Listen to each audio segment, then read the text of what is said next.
நேற்றும் இன்றும் என்றும் மாறாது நமக்குள்ளே வாசம் அணுகிற ஜீவிக்கின்ற இறைமனிதன் இயேசு பெருமானுடைய திருப்பெயராலே உங்களை நான் வாழ்த்துகிறேன், வரவேற்கிறேன். அன்புக்குரிய தேவனுடைய உறவுகளே, கர்த்தருடைய பெரிதான கிருபை இந்த நாளை காண தேவன் நமக்கு கிருபை செய்திருக்கிறார்.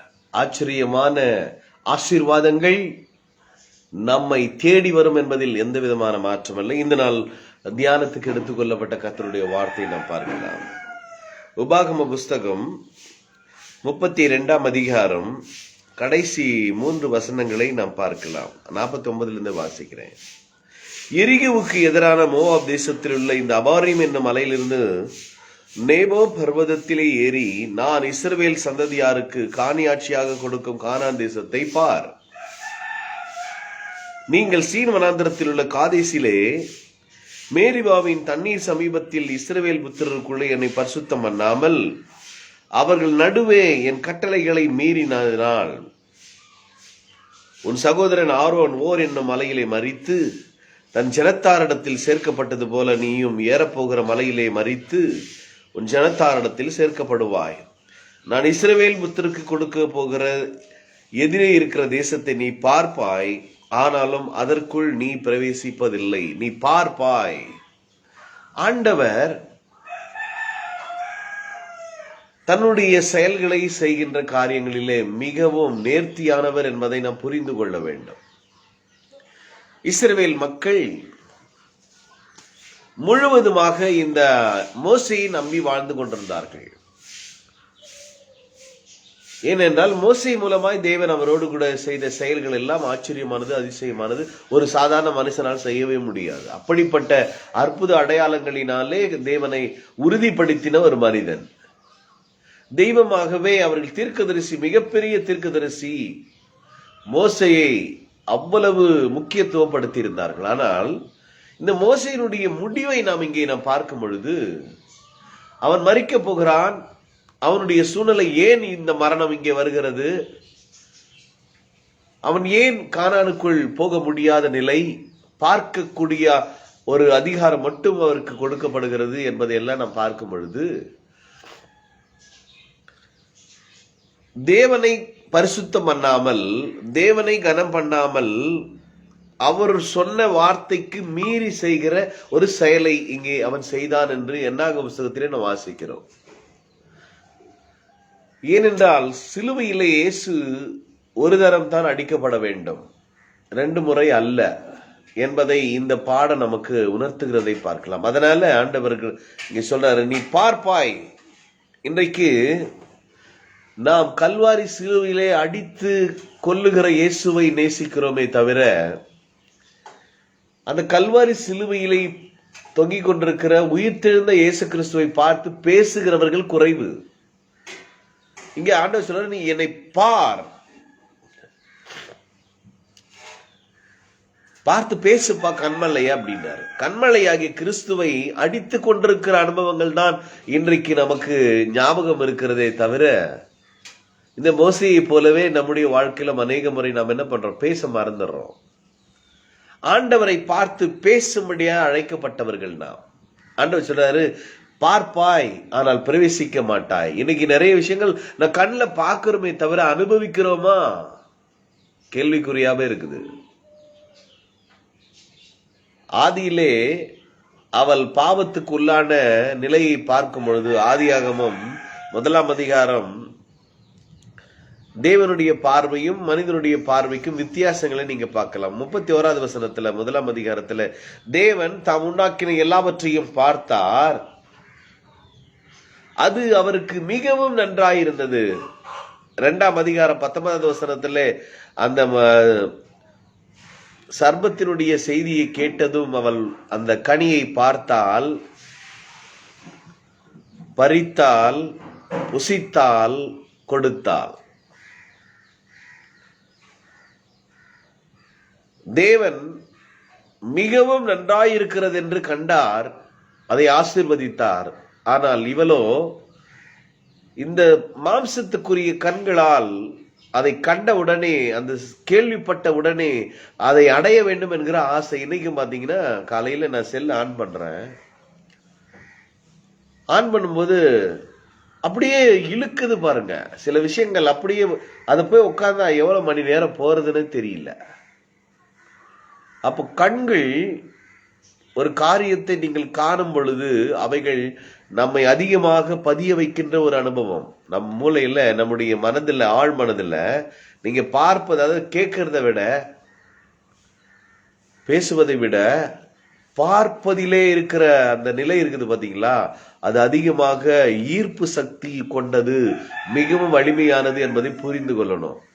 இந்த பார்வையிலே இவனுடைய ஆசீர்வாதங்கள் அங்க போய் கிடைக்கல. ஆண்டவர் புதிய உடன்படிக்கையில ஒரு சம்பவத்தை சொல்றாரு. யோவான் 9ஆம் அதிகாரத்திலே 7வது வசனம், ஒரு குருடன் பார்வையடைய வேண்டும் என்று விரும்புகிறான். அப்பொழுது அவர் என்ன சொல்ல, சேர் உண்டாக்கி அவன் கண்களிலே பூசி, சிலுவாம் என்கிற குளத்திலே போய் கழுவு, அறுப்பப்படுகிறவன் நீ என்று சொல்லும் பொழுது அவன் புறப்பட்டு போய் அங்கே கழுவுகிறான். இங்கேயும் செய்த செயலுக்கும் அங்கே செய்த செயலுக்கும் வித்தியாசங்கள் இருக்கு. தேவன் காண்பிக்கிறார், ஆனால் அனுபவிக்க முடியவில்லை மோசேக்கு. ஆனால் இங்கே அவர் சொல்லுகிறார், நீ போய் கழுவு என்று. அவன் கீழ்ப்படுகிறான், அவன் கண்டான். அன்புக்குரியவர்களே, இதே ஒரே ஒரு விஷயத்தை மட்டும் நான் உங்களுக்கு சுருக்கமா சொல்றேன். கழுவினான், அவன் வாழ்க்கையில அதை கண்டான். நீங்க நம்ம கூட நிறைய கண்ணை போட்டு கழுவ வேண்டிய சூழ்நிலையில் இருக்கிறோம். நிறைய விஷயங்களை பார்க்கிறோம், நிதானிக்கிறது இல்லை. அதை அனுபவிக்க வேண்டும் என்கிற ஆசை மட்டும் மாம்சத்தின் அந்த அதாவது உலகத்தில் உண்டான காரியங்கள் எல்லாம் கண்களின் இச்சை, மாம்சத்தின் பெருமை, ஜீவனத்தின் பெருமை, இதுதான் மனிதனை ஆண்டு கொண்டிருக்கிறது. ஆவிக்குரிய பிரமாணம் நம்மை ஆளுவதற்கு நம்மை விட்டு கொடுக்க வேண்டும். ஆவிக்குரிய பிரமாணமாகிய கிறிஸ்து வார்த்தையாகிய தேவன் அந்த பார்வை இல்லாத மனிதனுக்கு சொன்னார், நீ போய் கழுவு. ஏங்க, நீங்க செய்ய வேண்டியதை தான் ஆண்டவர் செய்ய சொல்றாரு. கடினமான உபதேசமே கிடையாது. ஏன் ஆண்டவர் சுத்தமாச்சு போப்பா சொல்ல முடியாதா? உடனே பார்வை அடைந்த சம்பவங்கள் எல்லாம் இருக்கிறதே. என்ன விரும்புகிறாய் என்று கேட்கிறார். பார்வை அடைந்தோம். இயேசு நசரேயனாகிய இயேசுவே என்று அவன் அழைக்கிறான். அவன் ஆண்டவரை புரிந்து கொண்டான், அவன் பார்வை அடைந்தான். இங்கே ஆண்டவரை புரிந்து கொண்ட ஒரு மனிதன் கழுவும் என்று சொல்லும் பொழுது கீழ்ப்படிந்தான். வாழ்க்கையிலே ஆசீர்வாதம், கண் வெளிச்சம் உண்டாகும். நேற்று ஒரு குருடரை நான் பயணத்துல வரும்பொழுது பார்த்தேன். 15 வருஷம் கழித்து எனக்கு கண் போய்விட்டது. அது சொன்னாரு, 2 கண்ணு அம்மா வந்து போயிடுச்சு, ஒரு கண்ணுல கொஞ்சம் பார்வை இருக்குது, இது போதாதா? இது போதுமே. இன்றைக்கு நாம் அப்படிப்பட்ட மனது நமக்குள்ளே இருக்கிறதா? 2 கண்ணு நல்லா தெரியுது, ஆனா நம்ம என்ன பண்றோம்? இந்த பார்வையிலே தன்னை கெடுத்து கொண்டிருக்கிற அனுபவங்கள் தான் ஏராளம். அங்கே பார்த்தார், அனுபவிக்க முடியவில்லை. ஆனால் இங்கே பார்த்தான், அனுபவித்தான். இந்த 2த்துக்கும் பாத்தீங்கன்னா கீழ்ப்படிதல், வார்த்தையை அங்கீகரிக்கிற ஒரு நிலை மிக மிக முக்கியம். ஆண்டு சொன்னா, பரலோகத்துல யார் ஆண்டவரை போவா? ஒரு சிறு குழந்தையை போல மாறாவிட்டால். 1 பேதுரு 3ஆம் அதிகாரம் 4வது வசனம் சொல்லுகிறது, அழியாத அலங்கரிப்பாய் இருக்கிற வெளியான அலங்காரம் உங்களுக்கு. இன்னைக்கு நிறைய பேர் வெளியான அலங்காரத்தை தான் நம்ம தேடிட்டு இருக்கிறோம். அழியாத அலங்கரிப்பு, இருதயத்திலே மறைந்திருக்கிற ஒரு குணம் எல்லாருக்குள்ள இருக்குதுங்க. இது ஏதோ புதுசெல்லாம் வர்றதில்ல. சொல்றாரு சாந்தம். இந்த கல்யாணம் ஆகும் போது இருக்கும் பாருங்க ஒரு சாந்தம், அது அங்கதானே இருக்கணும். ஆனா இருக்குது, மறைந்து இருக்கிறது. சிலர் அதை வெளிப்படுத்துறது இல்லை. சில காரியங்களை சிலதை வெளிப்படுத்துறது. இந்த மோசே மாதிரி அவசரப்பட்டு டமார்னு போய் கண்மலை அடிக்கிறது. என்ன சொன்னார் ஆண்டவர்? பேசுப்பா, தண்ணி வரும்னாரு. அந்த இருதயத்திலே மறைந்திருக்கிற அந்த குணம் சாந்தமும் அமைதியிலும் உள்ள ஆவி. என்ன ஆவியாகி இருதயத்தில் மறைந்திருக்கிற ஒரு நல்ல குணம் அது. அமைதியில் உள்ள ஒரு ஸ்பிரிட், ஒரு ஆவி. நீங்க யாராவது ரொம்ப கோவப்படும் போது அமைதியா இருந்து பாருங்களேன். நேற்று கூட ஒரு சம்பவம் பார்த்தேன். என்னையா இது நேரம் ஆகுது, இப்படிலாம் ப்ரோக்ராம் நடக்குதே அப்படின்னு ஒருத்தர் கேட்கும்போது, இந்து கிறிஸ்டின் அப்படின்னு பேசும்போது ஒருத்தர் கோவம் வந்துருச்சு. அவர் சொன்னவர் அமைதியா இருந்துட்டாரு. அப்போ பார்த்த ஒரு சாதாரண ஆளு அமைதியா இருந்துட்டா இந்த துடிக்கிறவன் துடிச்சு கஷ்டப்படுறாங்க. எதுக்கு பிரஷர், எதுக்கு டென்ஷன்? தேவன் என்ன சொன்னாரோ, என்ன கற்றுக்கொண்டாயோ அதை வாழ்க்கையில அபியாசப்படுத்துங்க. வாழ்க்கையில மிகப்பெரிய மாற்றங்களை காண்பீங்க. அன்புக்குரியவர்களே, இந்த சம்பவத்திலிருந்து நாம் கற்றுக்கொள்ள வேண்டிய மிக முக்கியமான காரியம், தேவன் நம்மை பார்க்கவும் செய்கிறார், அதை அனுபவிக்கவும் செய்கிறார் என்பதை நாம் மறக்கக்கூடாது. நாம் தான் நம்முடைய செயல்கள் மூலமாக அந்த எந்த ரிசல்ட்டை வேணுமோ அதை நம்ம அடையிறோம். புரிந்து கொள்ளுங்க, எல்லாருக்கும் ஜீவனையும் சுவாசத்தையும் சகலத்தையும் கொடுத்த அவர் தனக்கு யாதொன்று தேவையானது போல அவர் மனித கைகளிலே பணிவிடை கொள்ளுகிறதில்லை. நாம் செய்வதல்ல, அவர் செய்திருக்கிறதை அனுபவிக்க நாம் அழைக்கப்பட்டிருக்கிறோம். ஆண்டவர் ஆதாமை படைத்து அவர் சொன்னாரு, இவன் இவைகளுக்கு என்ன பேரிடுவானோ என்று பார்க்கும்படிக்கு அவைகளை அவனிடத்தில் கொண்டு வந்தார். அவன் என்ன பேரிட்டான், அதுவோ பேராயிற்று. நம்மை சில விஷயங்களில் அவர் பார்க்க விரும்புகிறார். நாம் அவரை பார்க்கிற விதங்கள், அவர் சொன்ன காரியங்களை நம் வாழ்க்கையிலே நாம் நிறைவேற்றி செய்வோம். அவன் கழுவினான், அவன் வாழ்க்கையிலே கண்டான் வெளிச்சத்தை. இன்றைக்கும் நாம் வெளிச்சத்தின் பிள்ளைகளாக அழைக்கப்பட்டிருக்கிறோம். அன்புக்குரியவர்களே, தேவன் அன்றைக்கு மோசைக்கு இருந்த அந்த இன்ப காணனை அனுபவிக்க முடியாத பார்க்கிற அனுபவம் மட்டும்தான் கிடைத்தது. ஆனால் புதிய உடன்படிக்கையிலே இந்த குருடன் தேவன் சொன்னதை அவன் கீழ்ப்படிந்து செய்த நிறைய விஷயங்கள் இருக்குது. கீழ்ப்படிந்து செய்தால் உங்க வாழ்க்கையில மேல்படியை நீங்கள் அடைவீர்கள் என்பதில் மாற்றமில்லை. ஆகவே புதிய உடன்படிக்கையில அவரோடு வைத்திருக்கிற உறவு என்னென்றால், இருதயமாகிய ஆவியிலே மறைந்திருக்கிற ஒரு நல்ல அமைதியுள்ள ஆவியும், அது மட்டுமல்ல சாந்தம் நம்முடைய வாழ்க்கையில வெளிப்படுவதாக என்று உங்களை நான் வாழ்த்தி, இந்த நாளுக்குரிய கிருபைகளால் தேவன் நம்மை அலங்கரிப்பாராக என்று சொல்லி நாம் ஜெபிக்கலாம், அர்ப்பணிக்கிறோம். கர்த்தரின் சித்தம் செய்திட நித்தம் தத்தம் செய்து என்னை அர்ப்பணித்தேன். கர்த்தரின் சித்தம் செய்திட நித்தம் தத்தம் செய்து என்னை அர்ப்பணிக்கிறேன். எதற்குமே உதவா என்னையும் கண்டெடுத்தீர். இயேசுவின் அன்பை நான் என் சொல்லுவேன். ஆனந்தமாய் இன்பக்கானா அடைகிறேனே, அனுதினமே ஆறுதலே.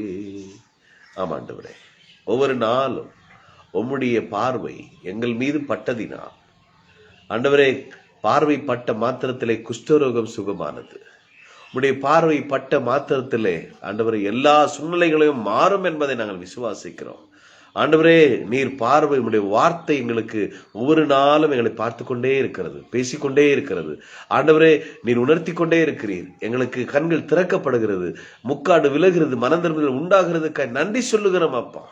ஆண்டவரே, கிருபை மேலே கிருபை பெறும்படி சத்தியமும் கிருபை நிறைந்தவராய் எங்களுக்குள்ளே வந்து வாசம் பண்ணினீரே. இந்த நல்ல வேலைக்காய் ஸ்தோத்திரம். இந்த நாளை நாங்கள் ஆசீர்வதித்து உடைய கரத்திலிருந்து நாங்கள் பெற்றுக்கொள்கிறோம். நீரே சகலத்தையும் நேர்த்தியா அதினதின் காலத்தில் நேர்த்தியா வடிவமைக்கிறவர். நீ செய்த நன்மைகளுக்காய் நன்றி அப்பா. ஒவ்வொரு நாளும் உடைய கிருபையை நாங்கள் பற்றி கொண்டிருக்கிறவர்களாக, உடைய அன்பை ஆண்டவரே தெளிந்த புத்தியும், ஆண்டவரே சாந்தமும் அமைதலும் உள்ள ஆவி எங்களுக்கு அலங்காரமாய் அமைவதாக என்னுடைய கரங்களை எங்களை விட்டுக் கொடுக்கிறோம். நீரே நடத்தும், நீர் ஆளுகை செய்யுங்க. இந்த நாளுக்குரிய கிருபைகளால் எங்களை நிரப்புங்கப்பா. நன்மை கிருபைகள் தொடரட்டும், ஒவ்வொருவரையும் ஆளுகை செய்வதாக. ஆண்டவரை எல்லா விதமான ஆண்டவர் தேவைகளும் இயேசுவின் நாமத்தில் சந்திக்கப்படுவதாக, வழிகள் திறக்கப்படுவதாக என நான் உம்முடைய கரத்தில் நாங்கள் அர்ப்பணிக்கிறோம். நடத்துங்க, பெரிய காரியங்களை செய்யுங்கப்பா. இயேசு கிறிஸ்துவின் ஈடு இணை இல்லாத பரிசுத்த நாமத்தில் ஜெபிக்கிறேன் பிதாவே, ஆமேன். கர்த்தர் நல்லவர். ஒவ்வொரு நாளும் வார்த்தை நாம் பிடிப்போம், வாழ்விலே சுடர்களைப் போல பிரகாசிப்போம். நீங்கள் காண்பீர்கள், அந்த இன்ப காணனை அடைவோம் என்கிற விசுவாசத்திலே வார்த்தை பிடித்துக் கொள்வோம். Bless you all. Have a wonderful day. Thank you.